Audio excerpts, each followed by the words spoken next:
Yeah, next on the agenda item, we do have another presentation from Tanya Faison.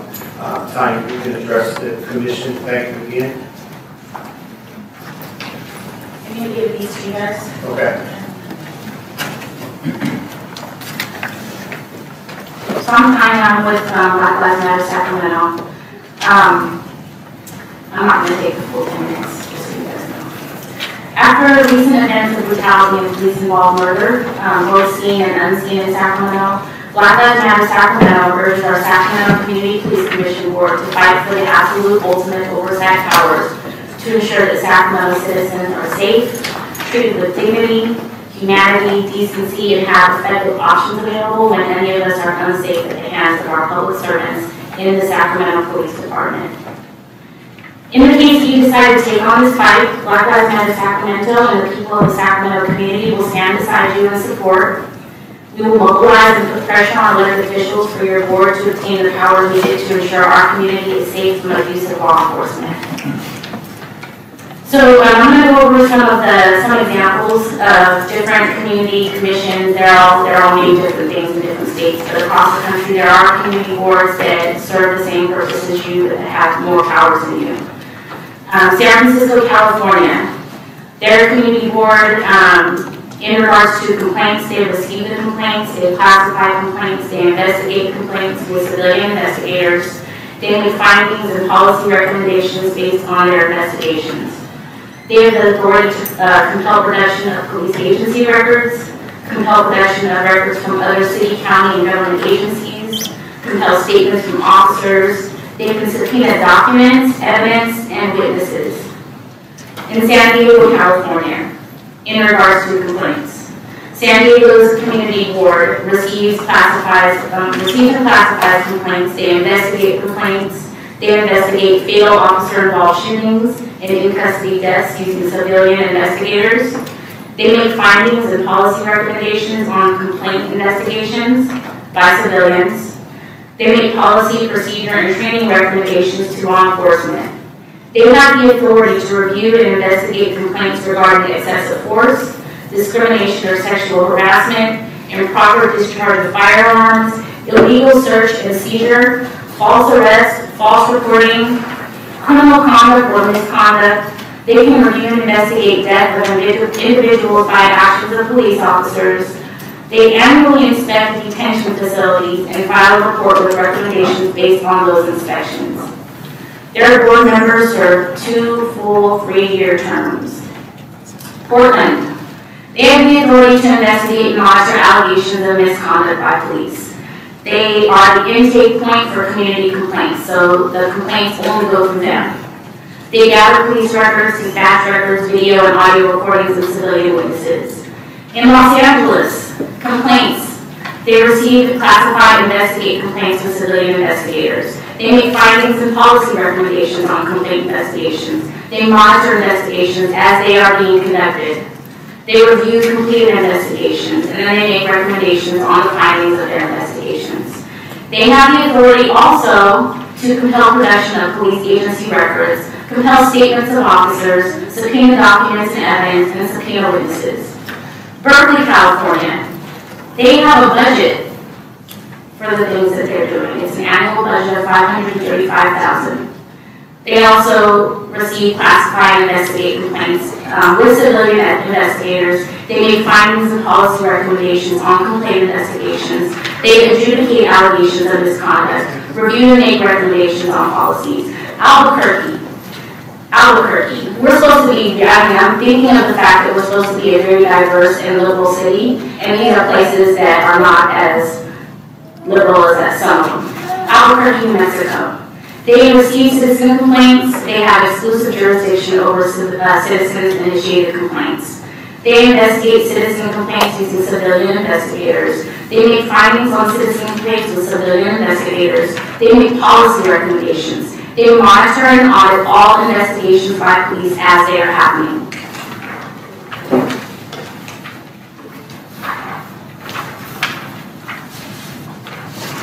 They have the authority to compel production of police agency records, compel production of records from other city, county, and government agencies, compel statements from officers. They can subpoena documents, evidence, and witnesses.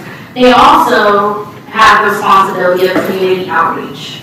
They are supposed to develop, implement, and amend if necessary a program of community outreach aimed at soliciting the public input from the broadest segment of the community in terms of geography, culture, ethnicity, and socioeconomics.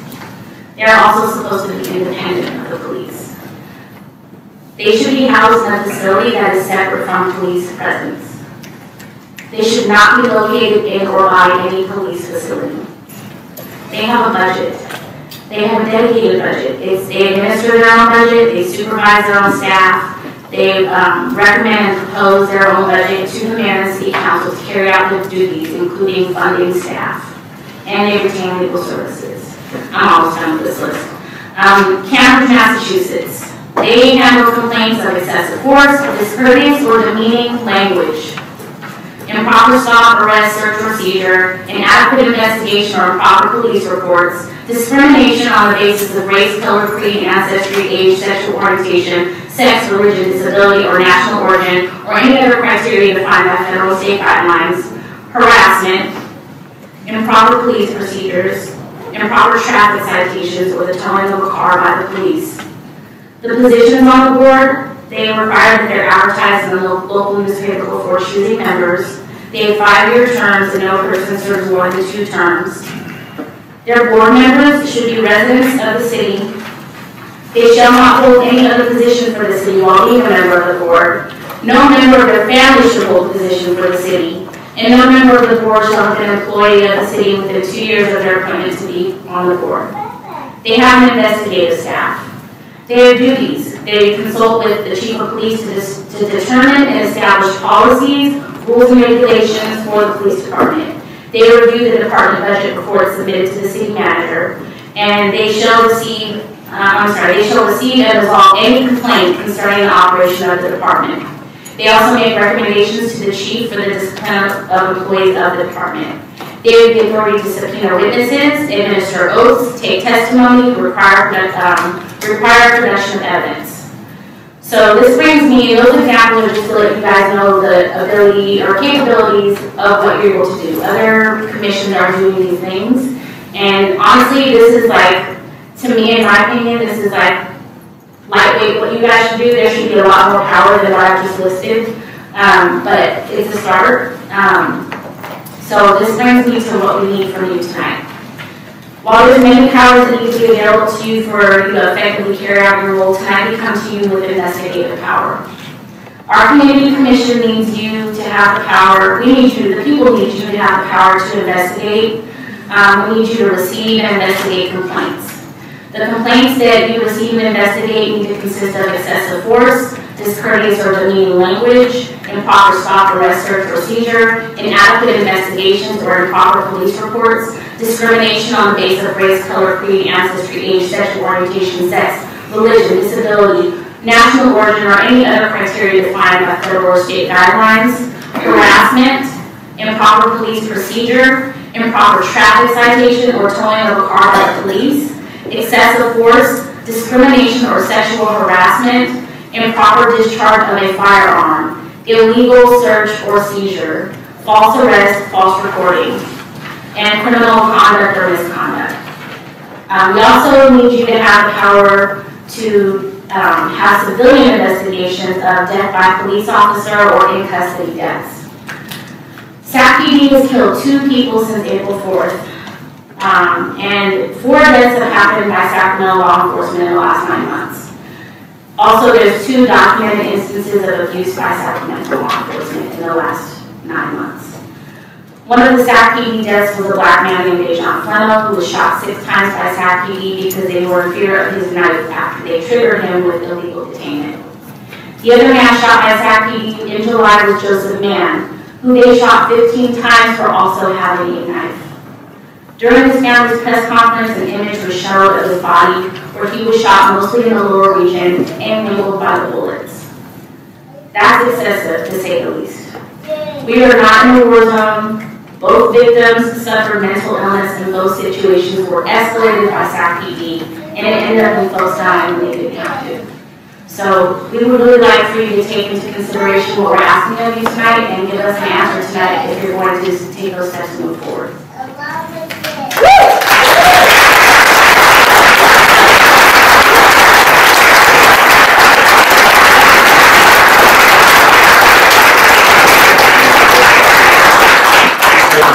Presentation, and we have one right after this, which is from Bob, but if Cliff, you have your MP. Yeah, Tanya, I have a question for you. He wants a question. Tanya, I have a question. First of all, I want to thank you for the presentation. It's very eye-opening and very informative as well. I've had the opportunity to speak with you one-on-one, but also in community forums like this and others multiple times. And I've heard some of the comments you've made about the Sacramento Police Department. One of our rules right now, whether that may or may not change in the future, is to advise City Council on proper police department tactics. And we want to perhaps make changes where they're needed, but also celebrate and encourage any good behaviors. And so where I've heard criticisms, I was curious if you have any notes or thoughts on things that they've done right. No. So there's nothing right? I've had too many bad experiences, and right now the issues that we're experiencing in our city and across the nation are all systemic. So I don't look at individual officers and say, oh, I commend you for smiling at me today or for saying hello to me at Starbucks today, because they're all enabling a bigger problem that's systemic, and they're enabled by the system to do the things they're doing and get away with it. So yeah, I don't have any good experiences. I have a lot of bad experiences I can tell you about that I've personally experienced. But I don't have any good ones except for things that they're supposed to do, like say hello or smile and see you. Thank you. Next time.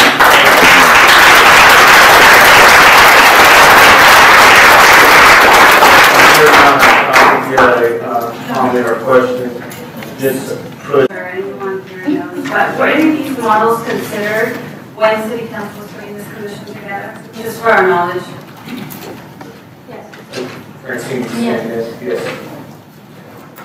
Yes, they are. I think what we're asked to do is really hear from our community on what it is we want to create here in Sacramento. So, she's done a lot more research, and our job is to continue to engage our community to put that research into a packet and make a recommendation to the City Council from there. Bill, you had a question here. Go ahead. When Cliff asked you the question about are there any good experiences, and he said no. How do we go forward? How do we bridge this divide when we have? You want my opinion? Yeah, absolutely. How do we go forward? Because to hear your comments, and they were wonderful. And the lady before you was as eloquent as well. Both wonderful presentations. My question is, how do we go forward? What would you, if you were 5 things that you said, let's do this? Because there has to be a way. There's good police officers. I can answer that. Okay. So we had the Transparency Ad Hoc Committee, and I'm probably going to repeat some of the things I said there. But for decades, the police in this country and in the city have lost the trust of the people, especially communities of color, communities that are on the receiving end of their abuse.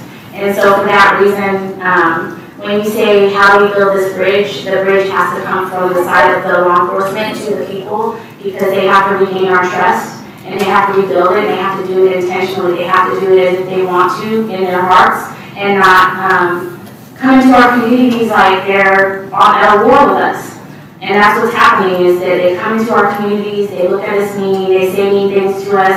A lot of the things I named, I experienced, and it's not uncommon. I'm not even someone out on in the street a lot, but I've experienced those things. And then if you've got people that spend a lot of time out in the street, or, they're stereotyped, or they, may look a little bit blacker than me, they have worse experiences. So it has to be intentional, it has to come from the police departments, and all the things that I listed are a start. I mean, your job is a start. Your responsibility on this commission, it should not be symbolic. We live in a city where there's police violence happening. So you have an opportunity to make the change. I'm not not going to tell you guys how you should do it. I'll tell you what we need as a community. And then you guys figure that out. Great. No, I think you're doing a great job at really providing a sense of what our community wants, as well as a lot of other folks in the room that are here representing particular interests. I think, Betty, you had a comment. You're next on the queue, and then we'll hear the next presentation from Bob.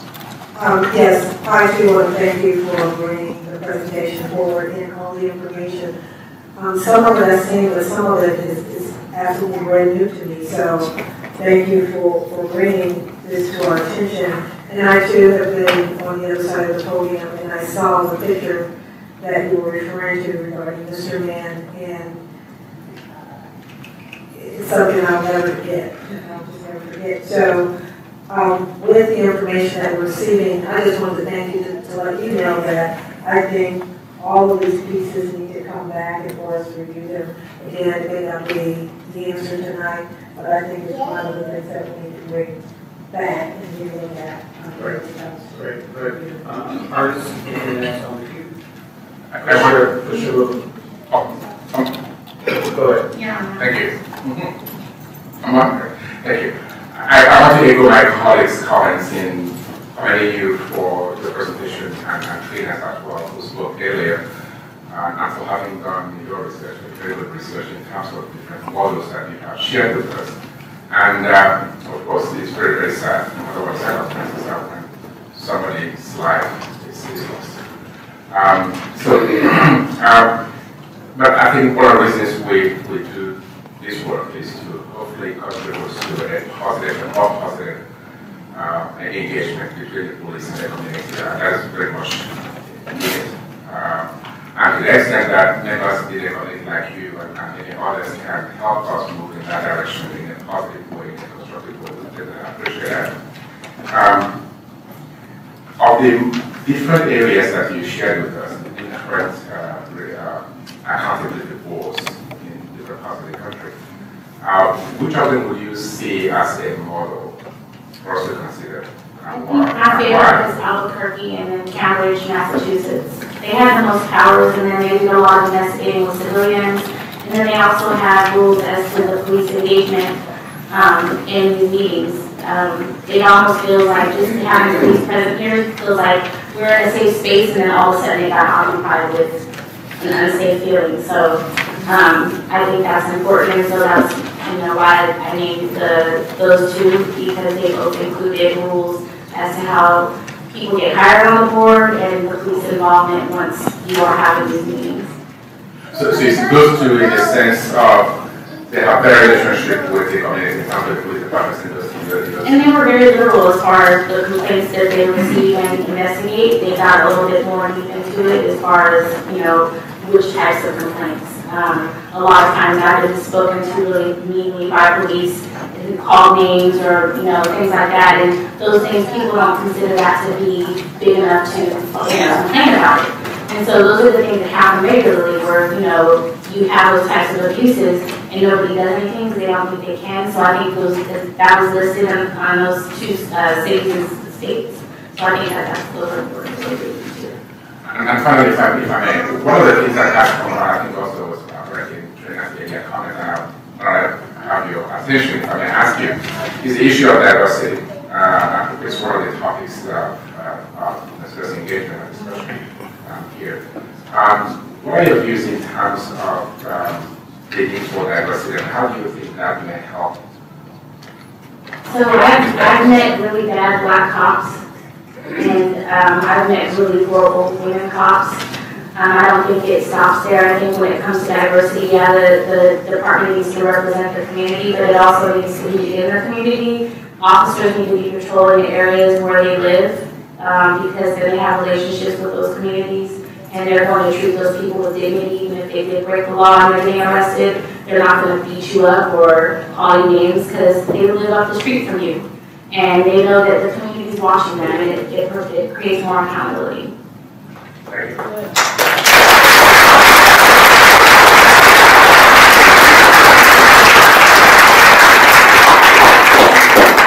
Tanya, I just wanted to thank you for your presentation. My deepest sympathy goes to Deshaun and Joseph. I just have a question, just based on these two events that happened, if we took out color out of the factor, we're left with mental illness. And that could be an Asian man, a woman, individual mental illness. It could be a Hispanic person with mental illness. It could be a white person with mental illness.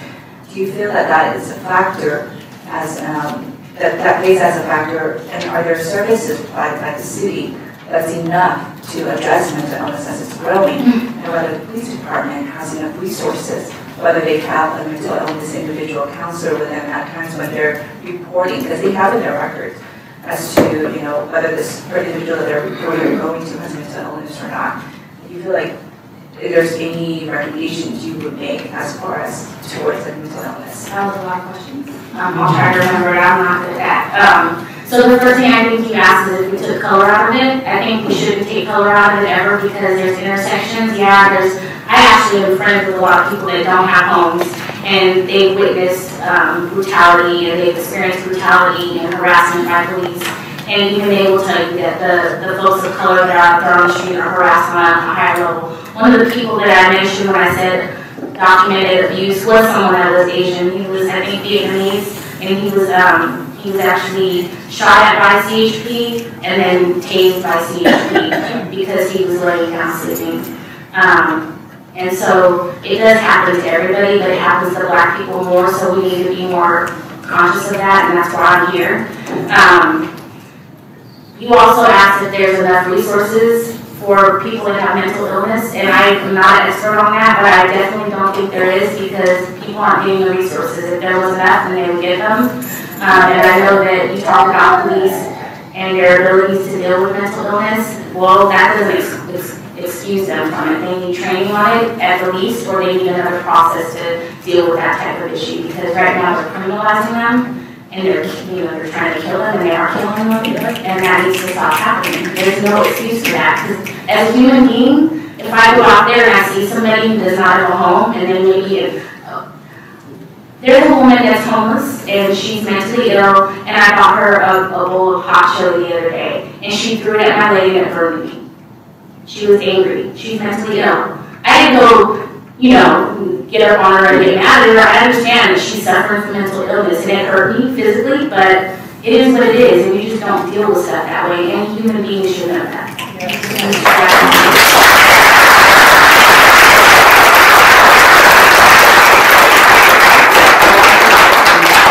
And that's something that I think we should consider as our police department are the first individuals that get calls or are the first ones that are 24 hours accessible to the public when there's an individual like that out on the street and people are making complaints or calling in. They're the first ones to report, so they should have the training and the resources to be able to. And the compassion. Yes.